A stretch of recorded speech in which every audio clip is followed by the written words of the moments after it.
கிளியே, இவையெல்லாம் உனக்காகத்தான். எடுத்து மாட்டிக்கொள். மரகதா, சாமி காலில் விழுமா. அவள் செய்யக்கூடாது இந்த வேலையை. நானும் அவளும் ஒன்று.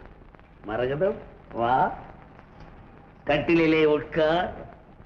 நாம் இருவரும் ஐக்கியமாய் விடுவோமா?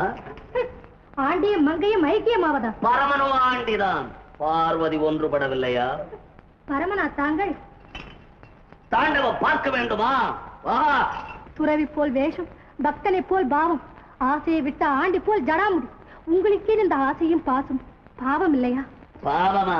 பாவமர மக்களை ஏமாற்ற ஏற்படுத்தப்பட்ட வார்த்தையடி, எங்களுக்கு அல்ல. பாடி மோகினி, பாடி. நெருகமே, காம வெறியனே, காளி பக்தனா நீ? உன் வேஷத்தை கலைத்து ஊர் சிரிக்க வைத்து விடுவேன். வெளியே ஓடு.